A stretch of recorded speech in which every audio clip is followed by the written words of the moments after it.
안녕하세요. 하락장에서 기회를 찾는 개미, 핫다 연구소입니다. 오늘은 어떤 종목에 대해서 알아볼까요? 바로 도어대시, DASH입니다. 8일 연속 하락, 11% 급락, 미국 음식 배달 시장을 꽉 잡고 있는 압도적인 1위 기업이 지금 이런 상황을 맞이하고 있어요.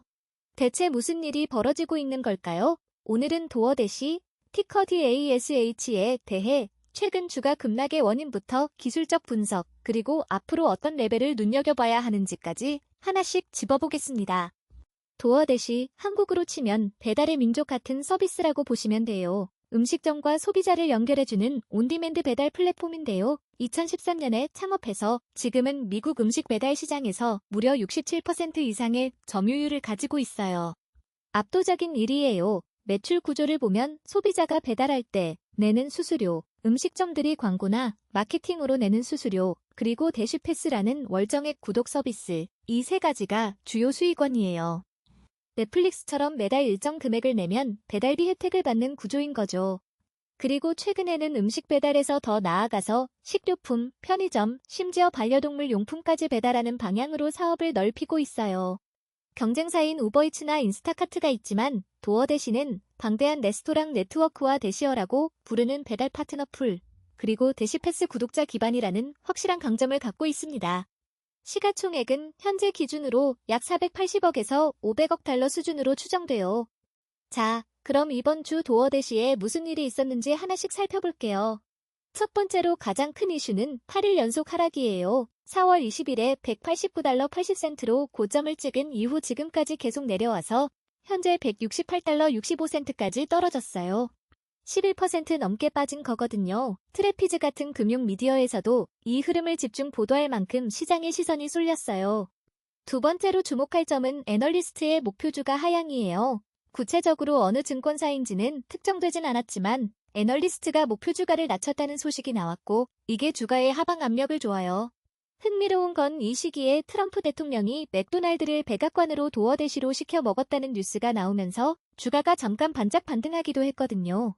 언론에서는 이걸 도어대시 할머니 이벤트라고 부르기도 했는데 재미있는 홍보 효과가 있었지만 목표주가 하향이라는 부정적인 신호를 덮기엔 역부족이었어요. 세 번째로 4월 20일 고점 직후 셰이퍼즈 인베스트먼트 리서치에서 급등하는 도어대시 주식을 피해야 할 세 가지 이유라는 경고 기사가 나왔는데 이게 실제로 이후 하락세를 꽤 정확하게 예고한 셈이 됐어요. 반면에 긍정적인 소식도 있었어요. 캐나다에서 대시패스 회원에게 리프트 라이드 50% 할인과 공항 혜택을 제공하는 파트너십이 발표됐는데요. 단순히 음식 배달 앱을 넘어서 생활 전반을 커버하는 라이프스타일 플랫폼으로 진화하겠다는 전략의 일환으로 읽혀요. 그리고 자산운용사 뱅카드가 도어대시 주식을 무려 2,710만 주나 보유하고 있다는 공시 소식도 나왔어요. 세계 최대 자산운용사 중 하나인 뱅카드가 이 정도 포지션을 유지하고 있다는 건 기관 투자자들이 현재 주가 레벨에서도 장기 관점의 가치를 인정하고 있다는 신호로 볼 수 있어요. 마지막으로 매크로 환경도 짚고 넘어가야 해요. 흥미로운 건 같은 기간에 다우존스가 800포인트 오르고 S&P 500과 나스닥이 신고가를 기록하는 등 전체 증시 분위기는 나쁘지 않았거든요. 그럼에도 도어대시만 혼자 내려갔다는 건 종목 고유의 약세 요인이 작동하고 있다는 뜻이에요. 여기에 연준이 세 번째 연속 금리 동결을 결정하면서 고금리 기조가 이어지고 있는데 이건 아직 이익 기반이 공고하지 않은 성장주인 도어대시에게 부담으로 작용해요. 시장이 성장주보다 가치주를 선호하는 방향으로 돌아서고 있다는 신호도 곳곳에서 감지되고 있어요. 자, 이제 차트를 한번 들여다볼게요. 최근 30일 흐름을 크게 세 구간으로 나눠볼 수 있어요. 첫 번째 구간은 3월 19일부터 3월 27일까지 159달러에서 146달러까지 8% 정도 빠지면서 바닥을 다진 구간이에요.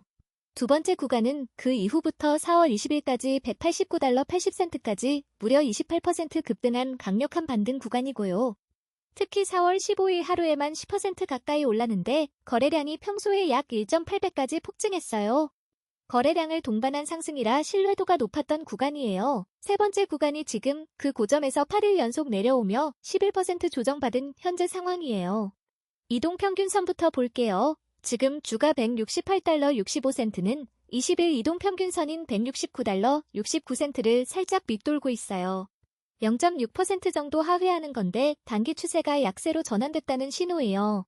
그리고 50일 이동평균선은 167달러 40센트인데 현재 주가가 2위에 가까스로 올라와 있어요. 이 50일 선이 지금 당장 가장 중요한 지지선이에요. 이게 깨지면 이야기가 달라지거든요. 200일 이동평균선은 217달러 36센트인데 현재 주가가 이 선 대비 22% 이상 낮은 수준이에요. 장기적으로 봤을 때 도어대시가 아직 뚜렷한 약세 국면에 있다는 걸 보여주는 숫자예요. RSI 지표를 보면 현재 48.3이에요. RSI가 30 이하면 과매도, 70 이상이면 과매수 상태인데 지금은 딱 중간인 중립 구간에 있어요. 다만 50 아래로 내려앉았다는 건 모멘텀이 약세 쪽으로 기울었다는 신호예요. 극단적인 상황은 아니지만 강한 매수 신호도 아닌 상태인 거죠. 먹대를 보면 먹드값 자체는 2.41로 아직 양수권에 있어요. 완전한 매도 신호는 아니라는 거예요. 그런데 시그널선이 2.76이고 히스토그램이 마이너스 0.35를 기록하고 있거든요. 히스토그램이 마이너스로 전환됐다는 건 상승 모멘털이 힘을 잃고 있다는 경고 신호예요. 볼린저 밴드를 보면 상단이 192달러, 중간이 169달러, 하단이 147달러인데 지금 주가는 중간 밴드 바로 아래에 위치해 있어요. 하단까지 내려가려면 아직 약 21달러 정도의 여유 공간이 있는 상황이에요. 마지막으로 거래량을 보면 최근 거래량이 평균 대비 약 0.9배 수준으로 평균보다 적어요. 이 하락 과정에서 공격적인 매도 세력이 크게 들어오지 않고 있다는 의미인데요. 좋게 보면 패닉셀은 없다는 거고 나쁘게 보면 강하게 반등을 이끌 매수 세력도 아직 없다는 뜻이에요. 그럼 앞으로 어떻게 될까요? 단기, 즉 1에서 2주 관점에서는 중립에서 소폭 약세 국면이 이어질 가능성이 있어요. 8일 연속 하락 이후에 기술적 반등 시도는 나올 수 있어요. 단기적으로 낙폭이 꽤 커지니까요. 그런데 169달러에서 170달러 구간에 20일 이동평균선이 저항선으로 버티고 있어서 이 위로 치고 올라가기가 쉽지 않아 보여요. 가장 중요한 지지선은 50일 이동평균선인 167달러 40센트예요. 이 선이 깨지면 볼린저 밴드 하단인 147달러까지의 추가 하락 가능성이 열리게 되거든요. 반대로 가장 강한 저항선은 직전 고점이자 볼린저 밴드 상단이 겹치는 189달러에서 192달러 구간이에요.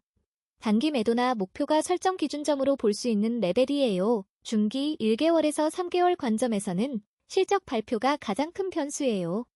대시패스 구독자가 얼마나 늘었는지, 비식품 카테고리 매출이 얼마나 성장했는지, 캐나다 같은 해외 시장 확장이 어떤 숫자를 보여주는지 이런 것들이 구체적인 수치로 나오면 주가 반등의 촉매가 될 수 있어요. 뱅카드의 2710만 주 보유라는 기관 투자자의 신뢰도 중기적으로는 하방을 지지하는 요인이에요. 주의해야 할 리스크도 있어요. 고금리 환경이 계속되는 한 성장주에 대한 할인율 부담은 지속될 수밖에 없어요. 또 시장 전체가 가치주로 무게중심을 옮기고 있는 상황에서 아직 이익 안정성이 높지 않은 도어 대신은 상대적으로 불리한 환경에 놓여 있어요. 200일 이동평균선 217달러까지 회복하려면 현재 주가에서 22% 이상을 더 올라야 한다는 것도 기억해 두시면 좋아요. 오늘 내용을 한 줄로 정리하면 이렇게 말할 수 있을 것 같아요. 도어 대신은 미국 배달 시장 1위라는 경쟁력은 분명히 살아있지만 8일 연속 하락과 200일 이동평균 대비 22% 이격이라는 기술적 부담이 해소되기 전까지는 167달러 50센트 선이 50일 이동평균 유지 여부를 먼저 확인하면서 신중하게 접근하는 게 합리적인 전략이에요. 이 영상은 투자 권유가 아닌 정보 제공을 목적으로 하며 모든 투자 결정은 본인의 판단과 책임하에 이루어져야 한다는 점 꼭 기억해주세요. 감사합니다. 하타연구소였습니다. 영상이 도움이 되었다면 구독, 좋아요 부탁드립니다. 모두 부자 되세요.